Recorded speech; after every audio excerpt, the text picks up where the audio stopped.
जय Hind friends. I hope कि तुम सब अच्छे से पढ़ रहे होगे और चीज़ों को अच्छे से समझ रहे होगे। और नाउन टॉपिक हमने स्टार्ट किया था, उसी को अब हम आगे बढ़ा रहे हैं। और जहाँ तक पहले पढ़ा था वो पहले पढ़ के और फिर ही इस क्लास को देखना। तो अब स्टार्ट कर लेते हैं। पहले हम पढ़ेंगे अभी क्लोज के बारे में। स्टार लगा करके नोट करते जाइएगा। हम पढ़ेंगे अब क्लोज के बारे में कि क्लोज का मतलब क्या है, क्लोज होती क्या है, कितने टाइप्स की होती हैं, सारा कुछ इसके अंदर डिटेल से पढ़ेंगे। अगर हम बात करें सब्जेक्ट और प्लस में वर्ब, सब्जेक्ट हो कोई भी, उसके साथ में उसकी एक वर्ब हो और बाकी आगे कुछ भी चीजें आ सकती हैं उसके अंदर, हम उसको बोलते हैं क्लोज। तो क्या ऐसा भी हो सकता है कि सेंटेंस के अंदर क्या होता था कि सब्जेक्ट, वर्ब और ऑब्जेक्ट होता था। इसको हम बोल देते थे कि ये क्या है, एक सेंटेंस है। तो इसके अंदर सब्जेक्ट और वर्ब तो होगा ही होगा। तो क्या ऑब्जेक्ट भी हो सकता है? बिल्कुल, यहाँ पे ऑब्जेक्ट भी हो सकता है, लेकिन ये मैंडेटरी नहीं है कि इसके अंदर ऑब्जेक्ट हो। लेकिन मैंडेटरी यही होता है कि सब्जेक्ट और वर्ब उसके अंदर दोनों होने जरूरी है। ठीक है, तो अब समझिए आगे।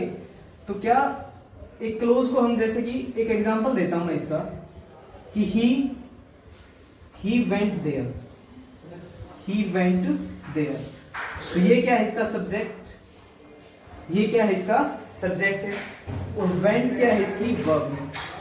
और देयर, अब तुम समझ गए होगे कि किसका रिप्लाई आ रहा है, वेयर का रिप्लाई है, तो पक्का एडवर्ब बनेगी। तो ये क्या है इसकी एडवर्ब है।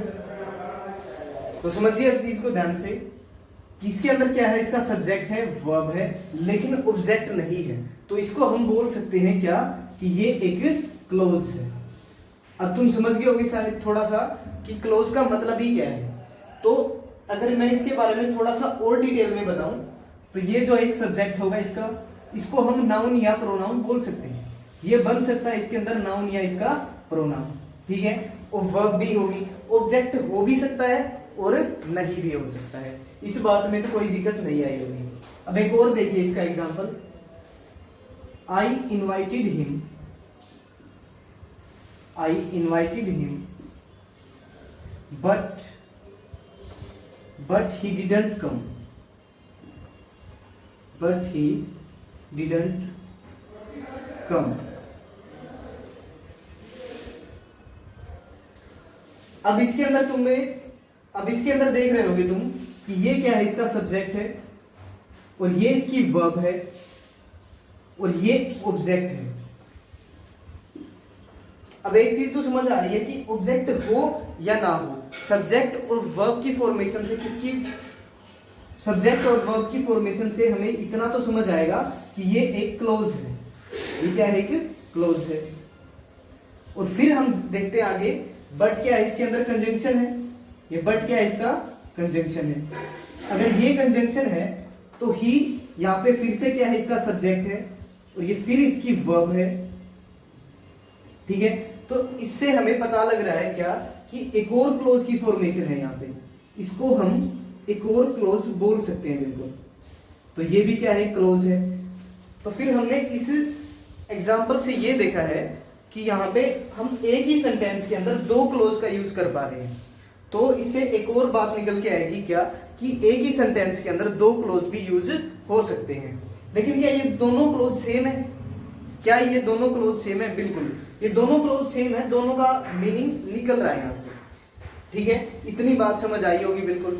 अब हम इसके टाइप्स पे चलते हैं कि ये टाइप्स कितनी होती है इसकी। अब क्लोज है वो दो टाइप्स की होती है। कितने टाइप्स हैं इसके? दो टाइप्स हैं। कौन कौन से? पहली टाइप है डिपेंडेंट क्लोज। पहली टाइप का नाम है डिपेंडेंट क्लोज, और जो इसकी दूसरी टाइप होगी उसका नाम है इंडिपेंडेंट क्लोज। अब डिपेंडेंट इंडिपेंडेंट का मतलब तो तुम समझ रहे होगे, लेकिन क्लोज के अंदर क्या इनका मीनिंग भी वही रहेगा। डिपेंडेंट क्लोज है वो क्लोज जो किसी पे डिपेंड करेगी, और इंडिपेंडेंट क्लोज वो होगी जो किसी पे भी डिपेंड नहीं करेगी।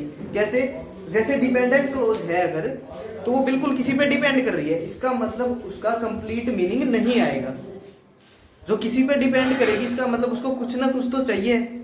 अगर उसको कुछ चाहिए है तो वो अपना एक कंप्लीट मीनिंग नहीं देगी। और जो इंडिपेंडेंट क्लोज है वो किसी पे भी डिपेंड नहीं करेगी, उसका एक कंप्लीट मीनिंग होगा। एग्जाम्पल देखो इसका, आई विल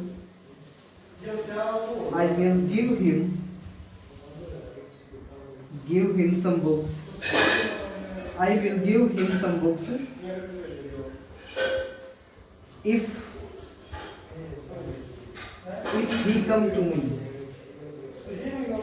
इसका मीनिंग है कि मैं उसे कुछ बुक्स दे दूंगा अगर, इस कंडीशन लग चुकी है यहाँ पे, अगर वो आएगा तो, अगर वो मेरे पास आएगा तो।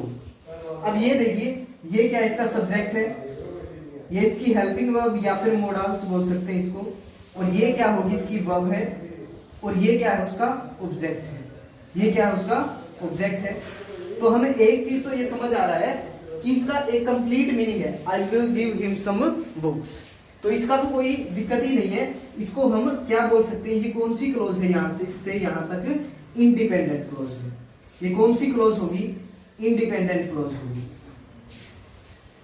अब नेक्स्ट क्लोज पे ध्यान दो, नेक्स्ट क्लोज है if he comes to me, if he comes to me, अगर वो मेरे पास आएगा तो। यहां पे क्या लग चुकी है, कंडीशन, और ये कंजंक्शन भी है, ये क्या है कि कंजंक्शन भी है, और कंडीशन है। अब इस पे अब कंडीशन है, अगर वो आएगा तो ही मैं उसको बुक्स दूंगा, अगर वो आएगा तो ही मैं उसको बुक्स दूंगा। तो यहाँ पे ये क्या है, इसका सब्जेक्ट है, और ये क्या है, वर्ब है, और ये प्रेपोजिशन, और ये उसका ऑब्जेक्ट। तो इसको हम क्या बोलेंगे, इसको हम क्या बोल देंगे, डिपेंडेंट क्लोज। ये कौन सी क्लोज होगी, डिपेंडेंट क्लोज होगी। अब तुम क्लोज का जो कॉन्सेप्ट है वो बिल्कुल अच्छे से समझ गए होगे, और साथ साथ इसे नोट करते चलेंगे कॉपी के अंदर, और जल्दी से नोट करो, फिर आगे देखते हैं। अगर यहां तक चीजों को अच्छे से समझ चुके हो तो अब नेक्स्ट स्टार बना लीजिए जल्दी से। और अब इसके अंदर हम पढ़ने वाले हैं क्या, एक छोटा सा वर्ब का कॉन्सेप्ट देखेंगे। इसके अंदर एक छोटा सा वर्ब का कॉन्सेप्ट है, उसे डिस्कस करेंगे और फिर आगे चीजों को और देखेंगे। एक बात बताओ, सब्जेक्ट, वर्ब और ऑब्जेक्ट, क्या ये सेंटेंस की फॉर्मेशन होती है? बिल्कुल होती है, कोई दिक्कत नहीं है यहां तक तो। अच्छा, अब क्या ये वर्ब, इस वर्ब के बारे में हमें अच्छे से देखना है क्या। मैं पहले एक काम करता हूं, उसके 2-3 एग्जांपल्स देता हूं, फिर तुम्हें अच्छे से समझ आएगा, फिर इसका कॉन्सेप्ट की फॉर्मेशन करते हैं, ठीक है। पहले एग्जांपल्स देखो इसके जल्दी से। देखिए पहला एग्जांपल देखो, Ram went there, Ram went there. पहले मैं तीनों एग्जांपल्स ही नोट कर रहा हूं इसके, पेशेंस के साथ देखते चलो साथ ही साथ। Sunil is my best friend.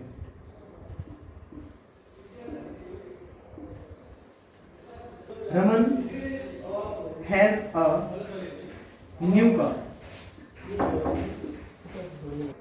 थोड़ी बहुत जो डिस्टरबेंस होगी उसको तुम अब मतलब एडजस्ट कर ही सकते हो, ठीक है ना, ये तो मेरे को बोलने की जरूरत भी नहीं है।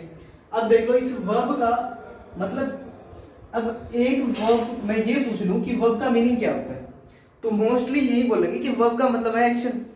अगर वर्ब का मतलब एक्शन ही है तो क्या, एक बात बता दो मेरे को, Raman has a new car, यानी कि तुम कुछ भी किसी को भी एज्यूम कर लो, किसी के भी पास एक न्यू कार है, तो ये बता दो क्या उसके अंदर कोई एक्शन होगा?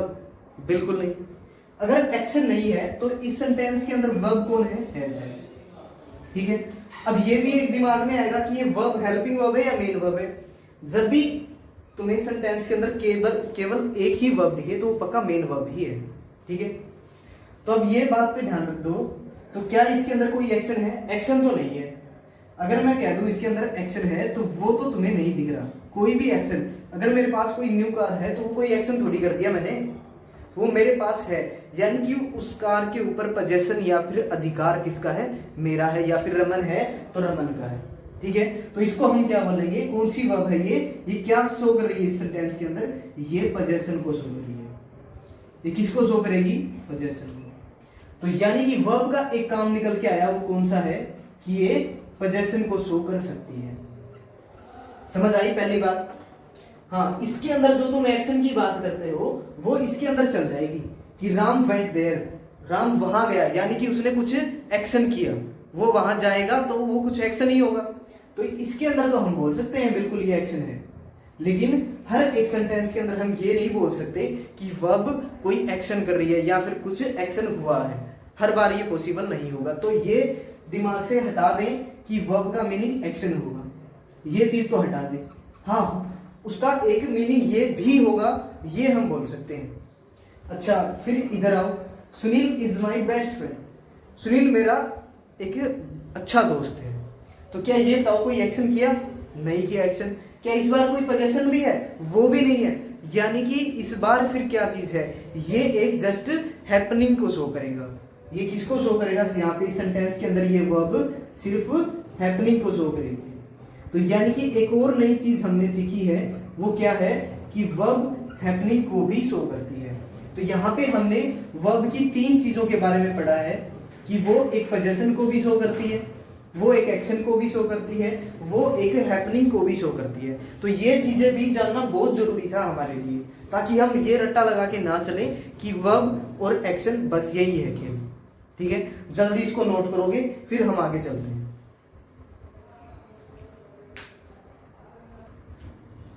अगर यहां तक चीजें अच्छे से समझ आ गई हैं तो नेक्स्ट स्टार डाल लीजिए। और अब हम पढ़ेंगे किसके बारे में? प्रेपोजिशन के बारे में। अब हम प्रेपोजिशन के बारे में सीखेंगे कि प्रेपोजिशन का सेंटेंस के अंदर रोल क्या होता है, इसका मीनिंग क्या होता है, क्यों हम यूज करते हैं प्रेपोजिशन को। ठीक है, तो इसके अंदर भी हम क्या करेंगे कि पहले 1-2 एग्जांपल्स देखेंगे और उसके बाद देखेंगे कि प्रेपोजिशन का रोल है क्या। देखिए, मैं अगर कह दूं तुम्हें ही ate an apple, ठीक है, ये क्या है? सब्जेक्ट है। आई बात समझ में? ये सब्जेक्ट है, ये इसकी वर्ब है, और यहां पे ये क्या है? आर्टिकल है, और ये क्या है? उसका ऑब्जेक्ट है। अगर मैं तुमसे पूछूं इस सेंटेंस का थोड़ा सा डीप मीनिंग हम देखें कि ही एट एन एप्पल, उसने क्या खाया है? एप्पल खाया है। मैं तुम्हें पूछ लूं सिर्फ डायरेक्ट यही कि ही एट व्हाट, तो तुम इसका बिल्कुल रिप्लाई कर पाओगे कि ही एट एन एप्पल, उसने एक एप्पल खाया।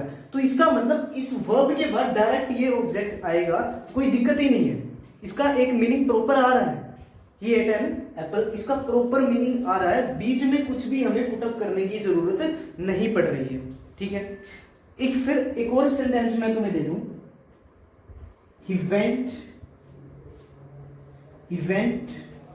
राहुल, यहां पे चाहे राम लिख लो, राम वेंट राहुल। ठीक है, अब यहां पे अगर तुम देखो, ये भी क्या है? इसी की तरह ही एक सब्जेक्ट आ गया, ये उसकी वर्ब आ गई, और ये उसका ऑब्जेक्ट आ गया।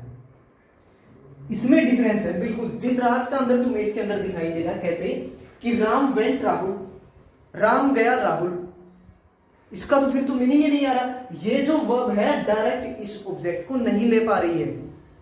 समझे तुम चीज को कि ये वर्ब डायरेक्ट इस ऑब्जेक्ट को रिलेट ही नहीं कर पा रही है। जब भी, अब समझिए, प्रेपोजिशन का मीनिंग ही क्या करना होता है? रिलेट करने का होता है। प्रेपोजिशन का मीनिंग लिख लेना यहां से, टू रिलेट।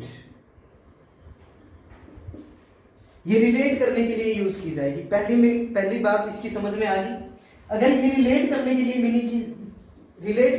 यूज की जाएगी तो यहाँ पे ये जो वर्ब है इस ऑब्जेक्ट के साथ डायरेक्ट रिलेटेड नहीं हो रही है, तो हमें यहाँ पे कुछ ना कुछ जरूर यहाँ पे ऐड करना पड़ेगा, तभी हम इसका प्रॉपर मीनिंग निकाल पाएंगे।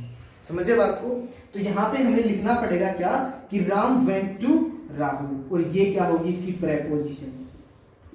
एक और बात इसमें अब अच्छे से ऐड करके समझिएगा, वो है क्या कि जब भी एक सेंटेंस के अंदर तुम्हें वर्ब के बाद ऑब्जेक्ट दिख जाए, तो तुम बोल सकते हो कि ये जो ऑब्जेक्ट है ये इस वर्ब का है, ये जो ऑब्जेक्ट है इस वर्ब का है। लेकिन इस सेंटेंस के अंदर ये जो ऑब्जेक्ट होगा ये किसका होगा? इस प्रेपोजिशन का होगा।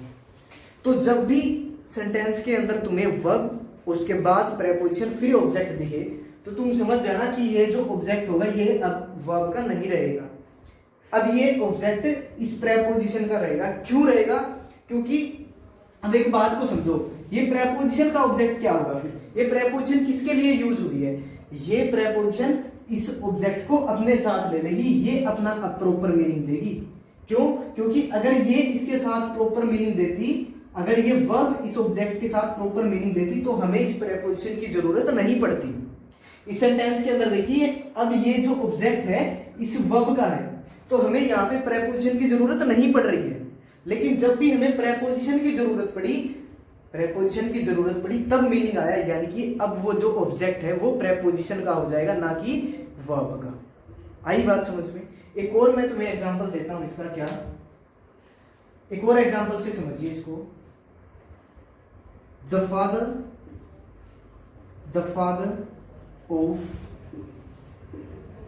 Of Ram is a teacher. ठीक है, इसका मीनिंग आप समझिए। तो यहां पे तुम्हें दिख गया है क्या कि हमें प्रेपोजिशन यूज करनी पड़ी है, यहां पे हमें प्रेपोजिशन यूज करनी पड़ी है। तो मैंने तुम्हें कह दिया कि जब भी तुम्हें प्रेपोजिशन के बाद ऑब्जेक्ट दिखे तो पक्का किसका ऑब्जेक्ट होगा? प्रेपोजिशन का होगा। यानी कि अब ये जो ऑब्जेक्ट है ये इस प्रेपोजिशन का होगा, यानी कि ये दोनों चीज तो साथ में होगी फिर। तो अच्छा, फिर और जब भी तुम्हें प्रेपोजिशन और ऑब्जेक्ट साथ में दिख जाए तो उसको हम बोल सकते हैं क्या? फ्रेज। उसको हम नाम देते हैं क्या? फ्रेज। तो यानी कि ये जो फ्रेज है ये तो अलग होगी। हाँ बिल्कुल होगी अलग, तुमने सही समझा। अगर ये समझा है तो ये क्या है? उसका सब्जेक्ट है इस सेंटेंस में, और ये क्या है? इस सब्जेक्ट की वर्ब है। यहाँ पे इसकी क्या है? वर्ब है, और ये फिर इसका ऑब्जेक्ट होगा। आई चीज समझ? ये एक एक्स्ट्रा चीज होगी। समझ आई ना बात? तो अब मुझे जहां तक लगता है तुम अच्छे से समझ गए होगे कि प्रेपोजिशन का रोल है क्या। सेंटेंस के अंदर हमने बिल्कुल एक्सप्लेन करके, और ऐसे ही हम डीपली एक्सप्लेन करते चले जाएंगे। थोड़ा सा डीप पढ़ना पड़ेगा, तभी हम जाके हर एक क्वेश्चन का आंसर कर पाएंगे फिर। और जब लास्ट में जाएंगे तो क्या होगा कि मतलब हम इसकी प्रैक्टिस भी करेंगे, तो वहां पे हम अपने सेंटेंस भी पढ़ेंगे और प्रीवियस ईयर भी करेंगे, ताकि हमें पता चले कि एग्जाम में क्या पूछा जाता है। अब फटाक से इसको नोट कर लोगे एक बार, फिर आगे देखते हैं। अगर यहां तक समझ आ गया है तो फटाक से अब एक स्टार बना लीजिए और हेडिंग डाल लीजिए। अब हम पढ़ेंगे नाउन कंपाउंड के बारे में, कि नाउन कंपाउंड होता क्या है, ये अब सीखेंगे हम अच्छे से। ठीक है, थोड़ा सा ध्यान लगा के समझना इसको, उतना आसान भी नहीं है और उतना मुश्किल भी नहीं है। नाउन कंपाउंड क्या मतलब हुआ इसका? मैं कह दूं कि एक नाउन है और उसके जस्ट बाद एक और नाउन है, दो नाउन एक साथ अगर आ गए तो क्या होगा? दो नाउन अगर एक साथ आ गए तो क्या पहली बात है कि क्या वो मीनिंगफुल होंगे? क्या वो मीनिंग देंगे अपना कोई? पहला क्वेश्चन तो यही आएगा, क्या वो मीनिंगफुल होंगे या फिर नहीं होंगे? सबसे पहली बात हमें यही समझनी है। तो मीनिंगफुल है या नहीं है, इस बात पे हम इस कॉन्सेप्ट को सीखने के ऊपर बिल्कुल आएंगे।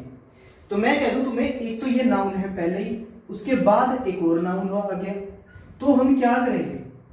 एक बात को अच्छे से दिमाग में बैठा लो, दो नाउन जब भी साथ दिख जाए तो ये जो पहले वाला नाउन होगा वो किसका काम करेगा? वो उसके अंदर एडजेक्टिव का काम करेगा। अगर वो एडजेक्टिव का काम करेगा तो ये पक्का मेन नाउन बन जाएगा। फिर ये पक्का क्या बन जाएगा?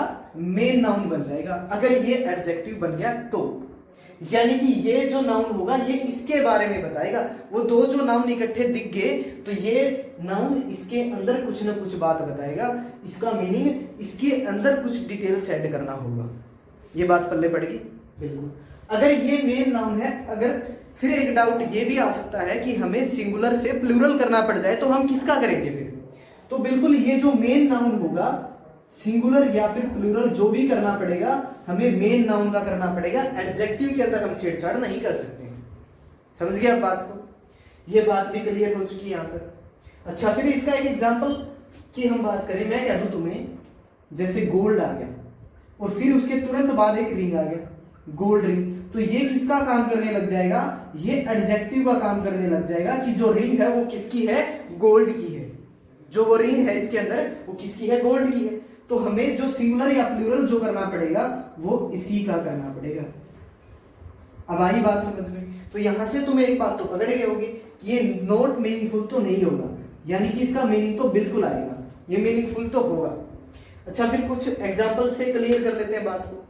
अगर मैं कह दूं तुम्हें, अगर मैं दूं कह तुम्हें I have a gold ring, I have a gold ring, अब मीनिंग तो इसका आएगा बिल्कुल, मेरे पास एक गोल्ड की रिंग है, ये तो कोई दिक्कत ही नहीं है।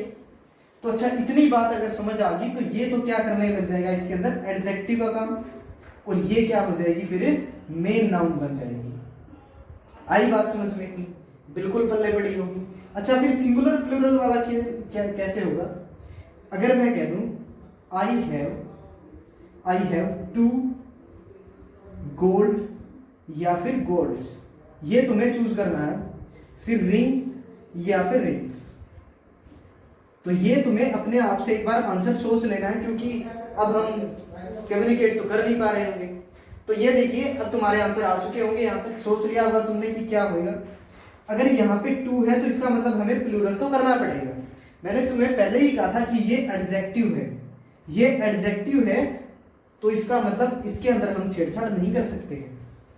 तो फिर छेड़छाड़ किसके अंदर होगी, वो इसी के अंदर होगी। क्यों?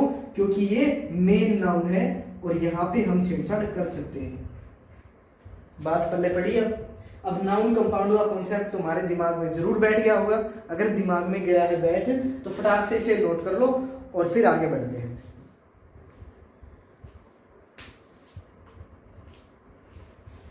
और इस क्लास के अंदर हम यहीं तक पढ़ लेते हैं, और बाकी काफी सारी चीजें हैं जो हम आगे की क्लास में डिस्कस करेंगे।